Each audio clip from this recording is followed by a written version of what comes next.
replacing all of them, and CD-ROM, and then also the BlackBerry, and then the big recording machine with tape, cameras, and previous version of phones.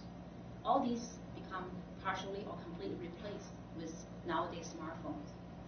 And I think you guys all see on the news or seeing the different countries like Canada and China that we already have a robotic waiter or waitress in the restaurant that be able to take your order, clean your table, and deliver the order correctly, accurately. And also, recently, if you attend the CES, that conference, and seeing all the different electronic technology, that 3D printing, that you look at the smartphones with your face, and different angles, 360 degree, and quickly, instantly, that 3D printer can print same as your face with the real skin. And then and then not only the face, we can do our hand and arm and leg, and that can dramatically change our life for our handicapped, for many patients of their need. So we all witness these changes. So many changes happen exponentially into our life. How we deal with that? How the corporate deal with that? So I have a couple of points for corporate as well as ourselves, how to survive in these kind of crises of technology change.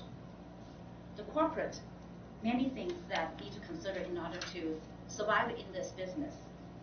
The first thing, the corporate need to conduct analysis, regular analysis, whether it was your internal resource or outside consulting company. A well-organized research annually or frequently, you can see what is coming, embed them into your strategy and roadmap. And these roadmaps need to well communicate with the staff.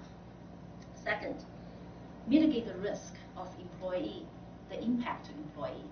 You have two choices as a leader: replace the current employee or retrain, reskill your employee, or combination of two. Many companies use the combination of two. And with that you could, I think the second is better because we can continue our business with less disruption. And third, we need to maintain, a lot of successful companies maintain a small innovation center that separate from current business practice. That is the innovation is standalone, where can communicate the insights, the future change, interruption into the mainstream of the business process. And number 4 is the company will need to transparently communicate with stakeholder and the customer for the change coming, so to give them no surprise or disruption. And the last, the company need to reinvest the saving from innovation into the future changes. For employee, what we could do is continuous learning, continuous improvement. Toastmaster is one example to continue to improve our communication skill. And second is build a good networking of supporting system. Know your own roles, your peers, the organization, that understanding how we can support each other and when and how to get the support you need. And the third is relaxing taking the change. Enjoy the ride of the taking change, and don't put too much stress on yourself. And the last but not least is find the shortcuts. There's different ways to do things. Always think out of the box.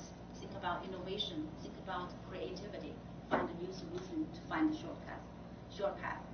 So I think that changes is coming just like we are sitting on the train and look at the views outside the window. The change constantly coming. You either get off the train and left it behind, or stay on the train, embrace the change, and be part of the change. I think that every one of us have the same answer, that we all want to be part of it. And I enjoy the journey. And with the different strategy of change management, I think that we will get there together. We will enjoy the ride. Thank you.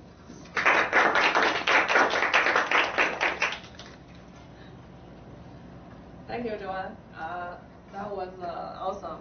As a director, Joanne been through with all the technology change. So I mean, she gave us the advice, not only corporate but also our personal.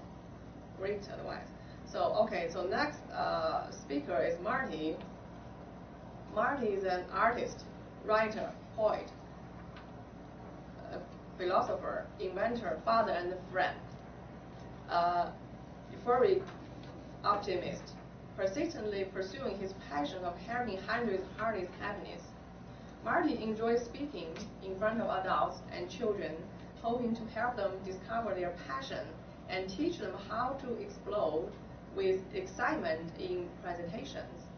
As a member of Lake Zurich Long Grove Toastmaster, SundaySpeakers, and Good Humor Toastmasters, Marty feels his greatest achievement has been facilitating the youth Toastmaster program and watching those kids grow into great speakers.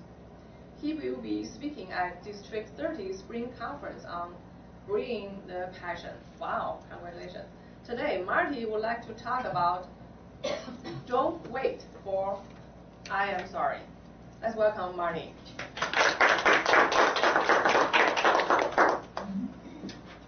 Thank you. Thank you very much. Sorry for coming in late. I apologize for that. Oh, sorry. This is Ken. Kim? Oh, thank you. We cannot change other people. We can influence people. We can point them down the right path. We can show them the way, but we can't change them unless they're ready to change. But the exciting thing is that to know that other people can't change us either. It's up to us to accept that and want to change. We can be influenced by people the same way we influence people, but we can't change unless we want to change.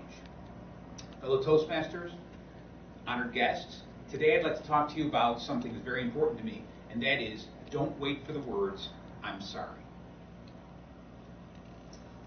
Let's say you get hurt. Somebody upsets you.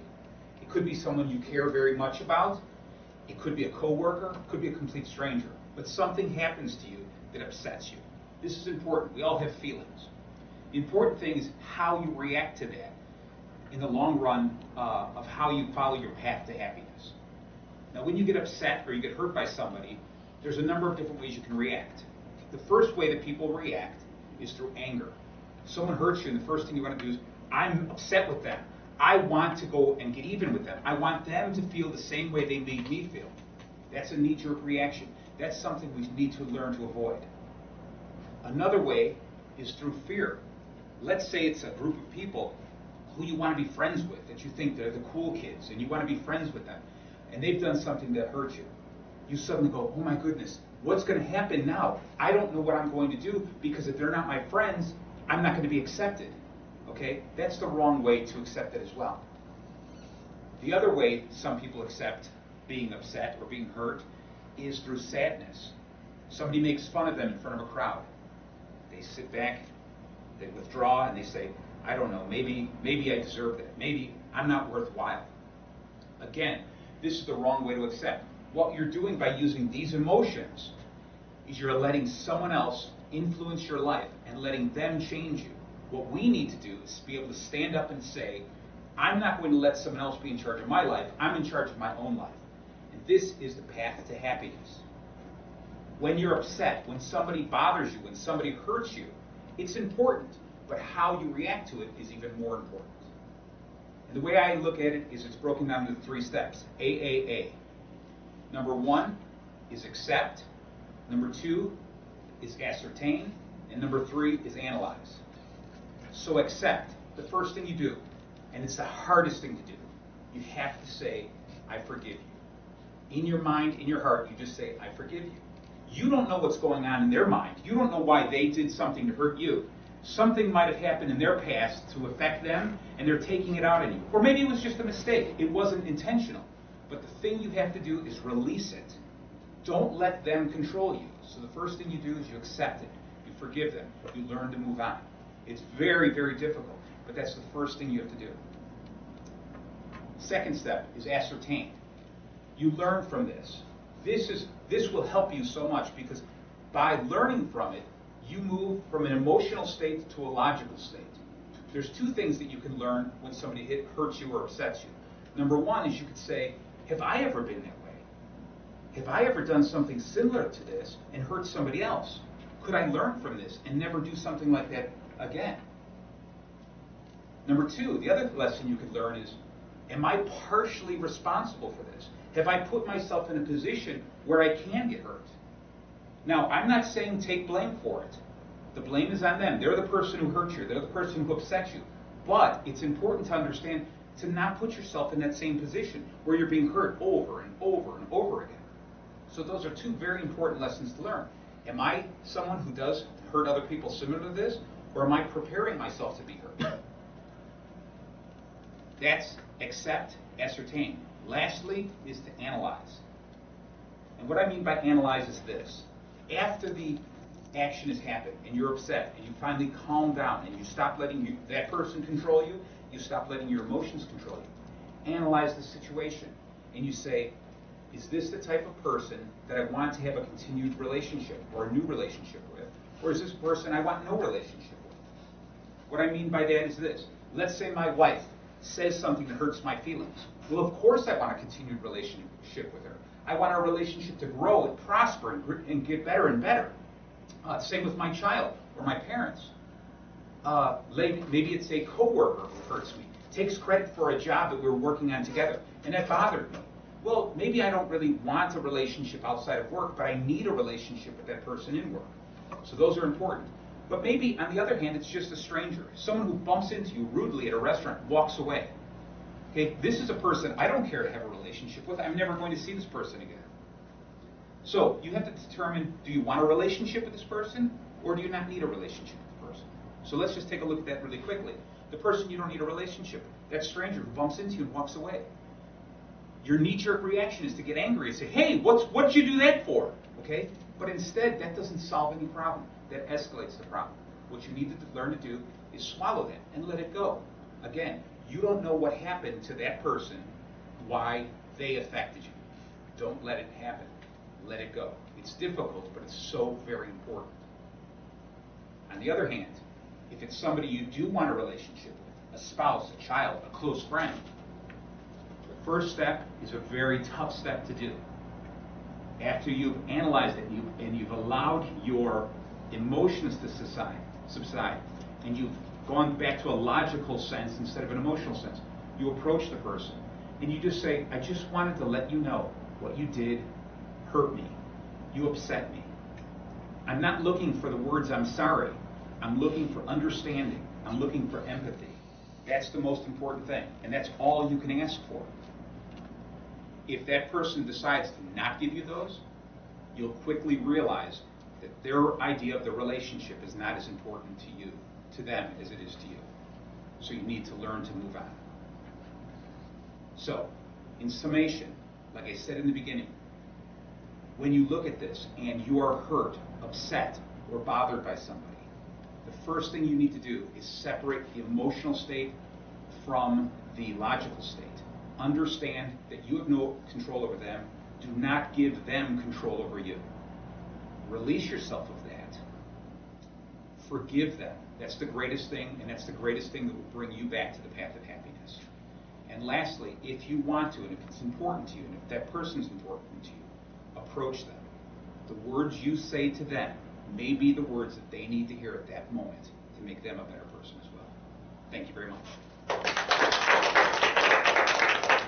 Thank you. Wow, that's a kind of deep thought about being earning. Okay, so I will be the next speaker. So my menu will be the advanced menu for the entertaining speaker. So Martin, you will be my evaluator. Okay. So that this speech is number one project is draw entertaining material from source other than my own personal experience. So my topic will be small daily acts of greatness. So